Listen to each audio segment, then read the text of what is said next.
अस्सलाम वालेकुम traders, this is Shahid Yusuf from Lahore. उम्मीद खैरियत से होंगे, प्रॉफिट में ट्रेड कर रहे होंगे। Weekly analysis for the coming week. All the week is full of news. Monday को अगर हम देखें तो न्यूज़ हैं high impact, medium impact. Tuesday को भी न्यूज़ हैं, वेडनेसडे को भी, थर्सडे को भी और फ्राइडे को भी।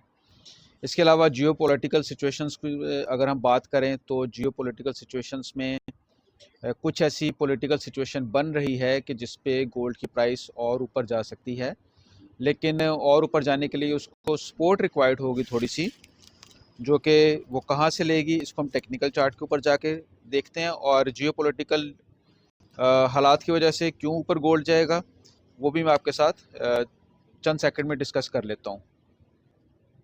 जी, तो पहला रीज़न उसमें जो है वो budget 2025, no relief for crypto investors, new compliance requirement introduced.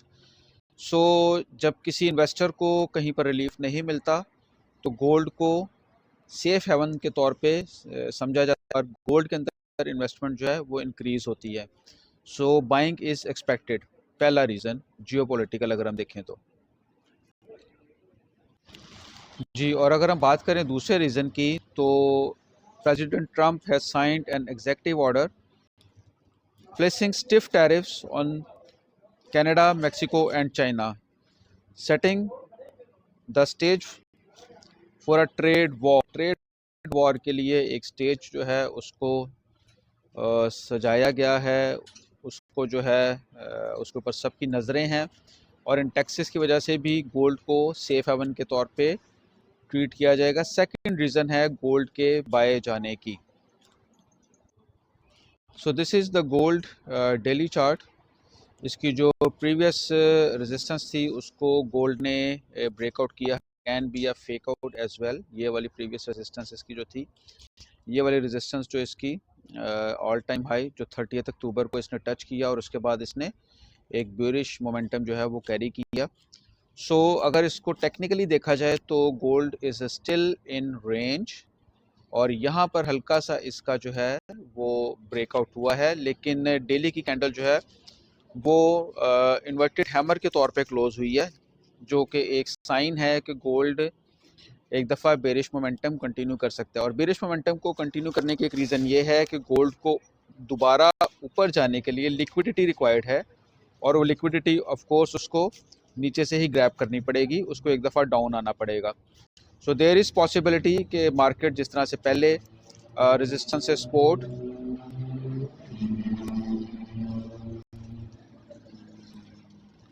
फिर उसके बाद दोबारा से अपना एक फिबोनाची रिट्रेसमेंट, दोबारा से फिर ये रेंज बाउंड और फिर ये अपनी दोबारा से रेजिस्टेंस पे गई है। तो हो सकता है कि इसको सपोर्ट लेने के लिए नीचे आना पड़े, लेकिन टेक्निकली यहाँ तक तो नहीं, अभी तक तो नज़र नहीं आ रहा कि ये वापस यहाँ तक आएगी।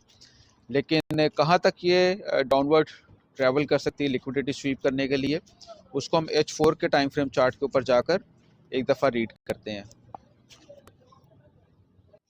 So this is H4 time frame chart और इसके अंदर अगर हम देखें तो मार्केट ने अपना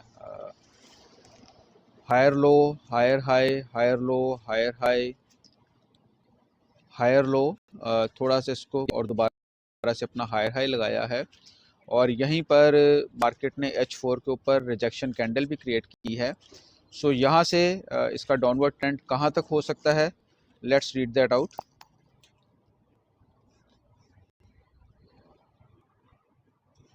सो इसकी एक ये जो प्रीवियस सपोर्ट जो है मौजूद है वो यहाँ पर, लेट्स रीड इट आउट, मैं आपको दिखाना चाहूँगा। एक तो ये पैरेलल चैनल के रिस्पेक्ट प्रीवियसली भी मार्केट ने की है, सो पॉसिबल है कि यहीं से मार्केट जो है इस जो ये जो क्रॉस कर रही है यहाँ पे, यहाँ से मार्केट सपोर्ट ले और दोबारा से एक नया हाई जो कि इस चैनल का जाके टच करेगा।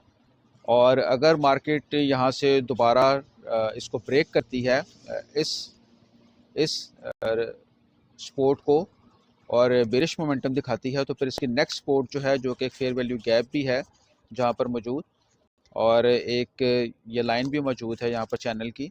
तो इस चैनल की लाइन को क्यों ये ज़्यादा रिस्पेक्ट कर सकती है, बिकॉज प्रीवियसली अगर हम देखें तो इसी चैनल के अंदर मार्केट ने ट्रैवल किया है। ये देखें, ये पॉइंट्स सारे इस पॉइंट्स पे इस चैनल को ऑलरेडी मार्केट ने बड़े अच्छे तरीके से रिस्पेक्ट किया हुआ है। So there is high possibility कि ये इसको जो है सपोर्ट ले यहाँ से और दोबारा ऑल टाइम हाई जो है वो क्रिएट करे। इसके अलावा अगर हम फिबोनाची रिट्रेसमेंट को देखें तो ये मैं बुलिश होने के सारे रीज़न्स जो है ना वो देख रहा हूँ, और बेरिश होने का मुझे रीज़न यहाँ पर कोई नज़र आ नहीं रहा। तो अगर मैं फिबोनाची रिट्रेसमेंट पे जाऊँ तो आप देखें कि एवरी टाइम जब भी मार्केट अपना हायर हाई बनाया तो एक फिबोनाची रिट्रेसमेंट को उसने रिस्पेक्ट किया है मार्केट ने।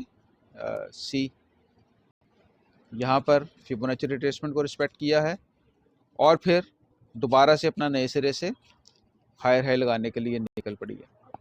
इसी तरह से अगर हम यहाँ पर भी देखें नेक्स्ट, तो यहाँ पर भी मार्केट ने अपना फिबोनाची रिट्रेसमेंट लेके उसके बाद अपना पॉसिबिलिटी है कि इस स्विंग को भी ये अपना फिबोनाची रिट्रेसमेंट जो है ये पूरा स्विंग जो है यहाँ पर 0.618 का एरिया एग्जैक्टली यहीं पर बन रहा है फिबोनाची रिट्रेसमेंट पे। आई विल शो यू ये वाला एरिया। ये वाला एरिया जो है this is very very important, ये बड़ा इंपॉर्टेंट एरिया है। अगर आप इसको दोबारा से रीड करें, मैं आपको दिखाता हूँ यहाँ पे, तो यहाँ पर फेयर वैल्यू गैप भी है, प्रीवियस सपोर्ट भी है, इस चैनल की भी सपोर्ट है और फिबोनाची रिट्रेसमेंट भी यहाँ पर निकल कर आ रही है। तो देयर आर मल्टीपल रीजंस के यहाँ से मार्केट सपोर्ट लेगी। आई होप आई थिंक कि ये वाली जो पैरेलल चैनल पे ये जो पैरेलल चैनल की सपोर्ट है इसको गोल्ड बड़े इजीली ब्रेक करके असल सपोर्ट जो है वो यहाँ से कैरी करेगा, इस पॉइंट से, ये वाले पॉइंट से, जो कि ऑलमोस्ट 2760 का पॉइंट बन रहा है। एक लंबे स्विंग के लिए मैं डेफिनेटली वेट करूंगा 2760 पे, और अगर मुझे कंफर्मेशन कैंडल जो है वो पैरेलल चैनल के आसपास मिलती है तो मैं यहाँ से भी एक बाय लेने की ट्राई करूँगा। So this is all about gold. Bitcoin और ट्रम्प कॉइन पे कोई ख़ास पैटर्न बनता नज़र नहीं आ रहा और सेल में जाते नज़र आ रहे हैं, क्योंकि क्रिप्टो के ऊपर जो टैक्सेस हैं उनके ऊपर रिलीफ नहीं मिला और इन्वेस्टर्स को कोई रिलीफ नहीं मिला। इसकी वजह से पॉसिबल है कि उनके ऊपर सेलिंग का प्रेशर रहेगा। मज़ीद लर्निंग के लिए मेरी वीडियोस को देखते रहें, लाइक और फॉलो करें। इंशाल्लाह 15 फरवरी से हम बेसिक फ्री कोर्स जो है उसको स्टार्ट करेंगे। मेरा नंबर नोट डाउन कर लें और राब्ते में रहिएगा। बहुत बहुत शुक्रिया।